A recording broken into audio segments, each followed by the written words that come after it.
The country's gross domestic product grew by 7.4% in the second quarter of 2022, as the economy recovered strongly on the back of improved economic activities spurred by more relaxed pandemic restrictions. In a recent press briefing, Socioeconomic Planning Secretary Arsenio Balisacan stated while the Q2 economic growth was slightly below the median forecast of 7.5% for the year, the Philippines was still among the best-performing major economies in the region.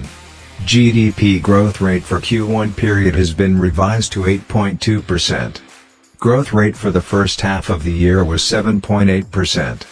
Timely changes in COVID-related policies, such as easing alert levels, removing tourism restrictions, and accelerated vaccine rollout, helped increase economic activities. As of June 2022, around 85% of the economy is already under Alert Level 1. That these changes were implemented during the recently held national and local elections demonstrate that, indeed, living with the virus is possible, Balisacan said. More income-earning opportunities will be generated by the full reopening of the economy, according to Balisacan. But the purchasing power of that income may be eroded by the high inflation, primarily resulting from increased fuel and food costs. Consequently, the government is focused on ensuring food security and reducing transport, logistics, and energy costs, he added. Balisacan, National Economic and Development Authority chief, is optimistic that the economy can achieve the revised expected growth of 6.5 to 7.5 for 2022 despite headwinds such as inflation, citing some improvements such as decline in energy prices in the global market.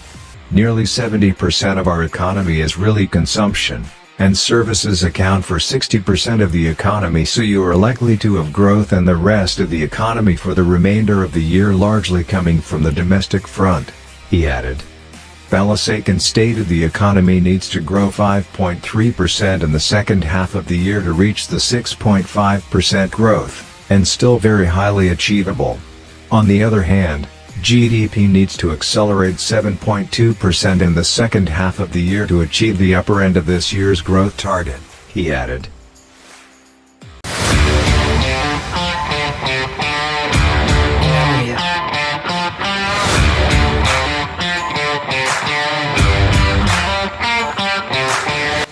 The main contributors to the second quarter 2022 growth were wholesale and retail trade, repair of motor vehicles and motorcycles, 9.7%, construction, 19.0%, and transportation and storage, 27.1%.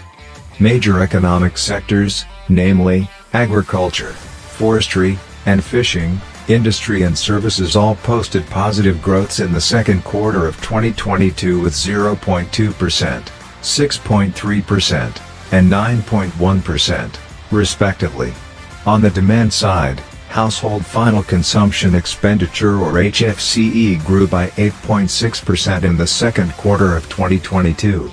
The following items also recorded growths: government final consumption expenditure or GFCE, 11.1%, gross capital formation, 20.5%, exports of goods and services, 4.3%, and imports of goods and services, 13.6%.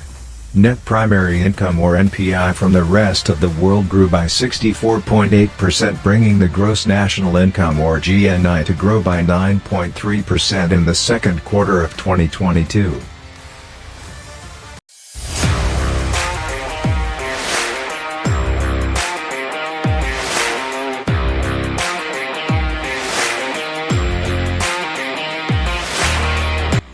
The Philippines was the third best performing economy among the major economies in the region.